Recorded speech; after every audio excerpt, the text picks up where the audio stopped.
One day, I woke up and my inner voice spoke to me. Do you realize that your life was stolen away from you?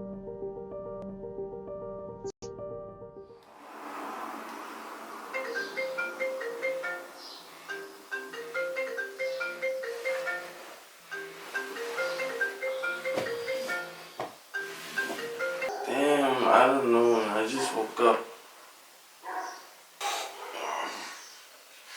Sure, just tag me in the pictures, man. Don't forget to tag me.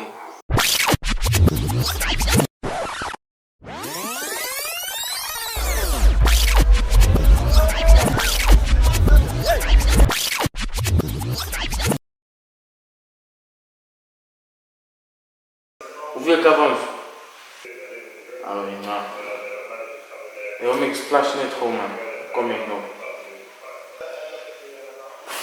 Masala. Get ready, Indian.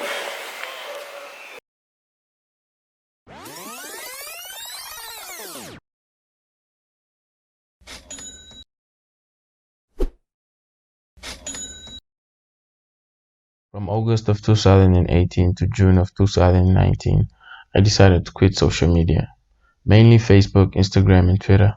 I deleted all of my applications, but I was still doing things like watching educational YouTube videos and using email and staying in contact with my WhatsApp. So I woke up one morning and my inner voice spoke to me. I immediately knew that things had to change. So here's my story. Now, this is a topic that often gets people worked out because you have people that demonize social media, people that celebrate others for taking a break or quitting, and then you have people that actually think social media is amazing and people that think quitting or taking a break is stupid. But this video is not aimed to convince you that social media is the devil and that everybody should quit.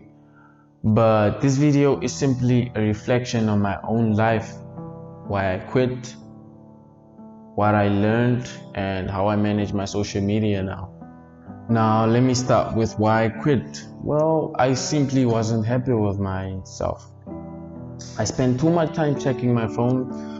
Every time I got stressed, every time I was caught up, every time I had a minute to spare, I'll take the much easier route, which is of course take out my phone and scroll through Instagram or Facebook, liking pictures and wasting a couple of minutes or hours. I felt the need to constantly keep my life interesting while sharing every aspect of it on Instagram, just like everybody else. Something just wasn't right. I wasn't truly happy. Basically, I just felt that I wasn't accomplishing much. I felt that I wasn't being productive, I wasn't saving any money, and on top of it all, I felt that social media had a huge role to play in this whole ordeal. It took me a huge amount of honesty to convince myself I was addicted to social media. Now I know that somebody might immediately think, oh no, why didn't you just control yourself? Or why didn't you use it less? Oh, you don't have willpower. No, I get where you're coming from. But we should keep in mind that these tools are actually designed to be addictive as possible. They're designed to be addictive. That's it. Now, did you know that the owners of Facebook and Instagram, like Mark Zuckerberg, for example, spend millions and millions of dollars into research on ways to make these apps more addictive, and we receive this through updates. When you update your WhatsApp, it seems like a way to make your life easier, but actually it's not. It's just a way to make you stick to your phone using the app much longer than before. Now let me try to explain how this algorithm works. So every time we receive a like, a follow, or a comment, our phone actually notifies us. And then you open up Instagram. Immediately our senses are stimulated and you get little hits of dopamine.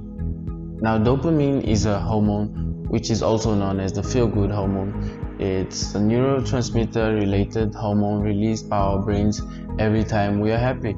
Yeah, dopamine. When somebody likes your picture or says, hey, you look flames, you feel dope.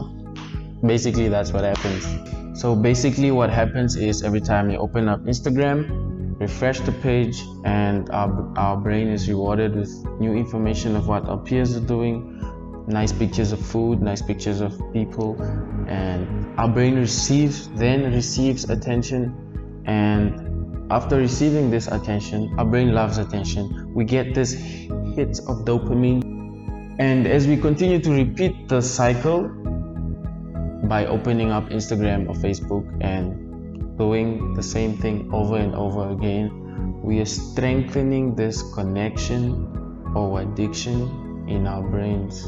There are too many examples to give, but I thought I'd stick to one. People are genuinely addicted to social media, and I think the addiction is similar to gambling addiction. When somebody becomes addicted to gambling, they don't believe they're addicted and they actually think they're in control while they're actually not. Why do you keep checking how many people or who viewed your story more than once?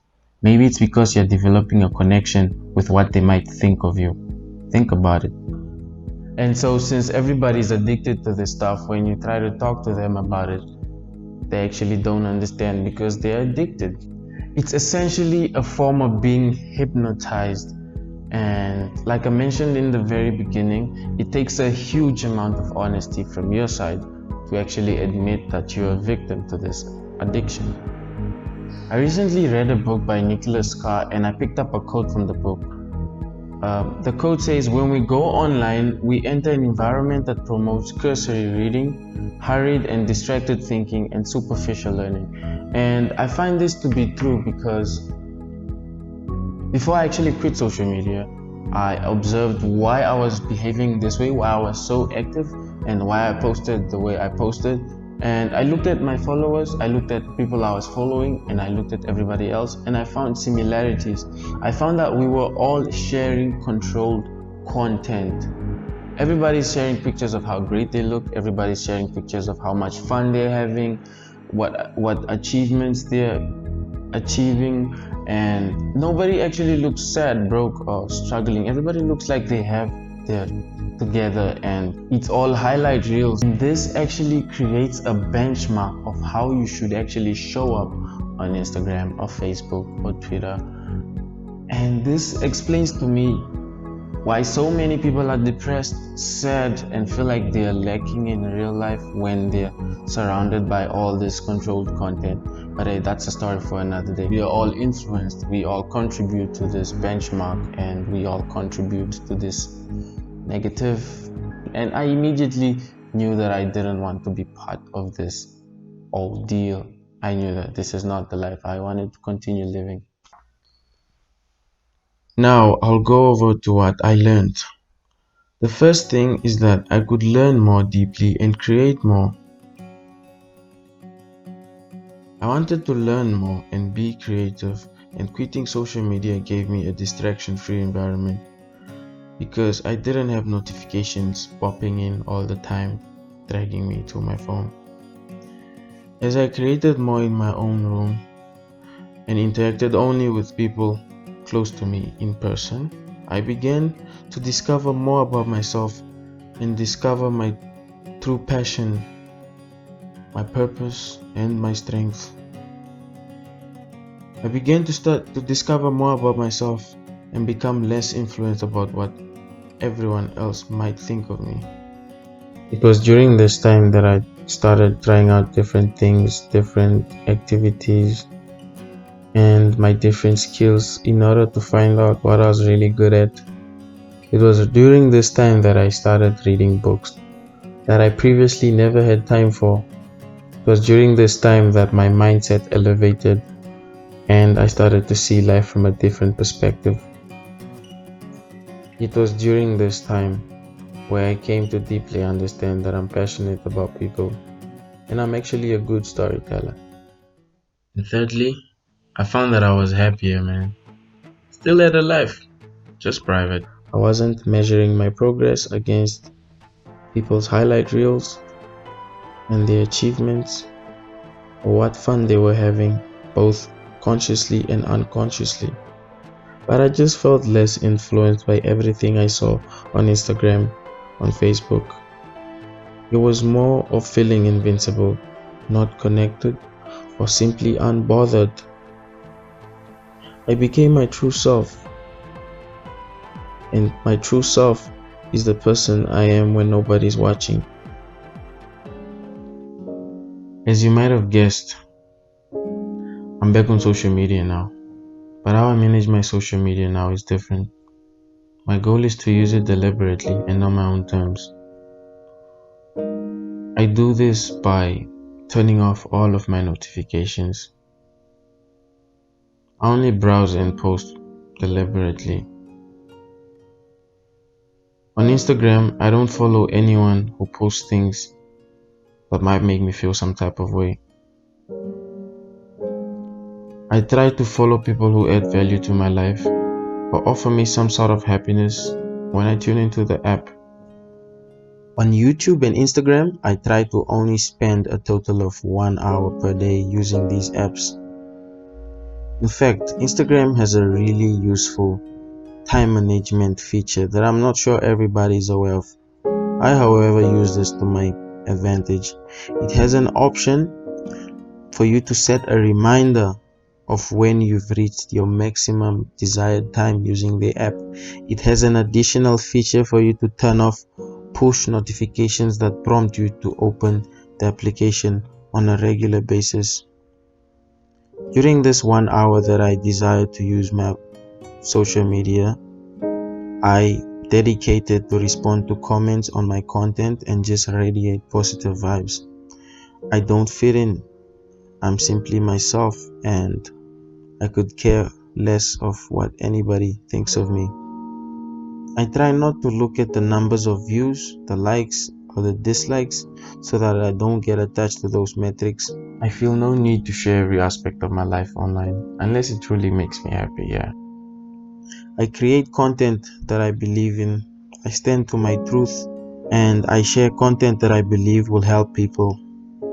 I post it and the rest is out of my hands. So I move on and I live my life.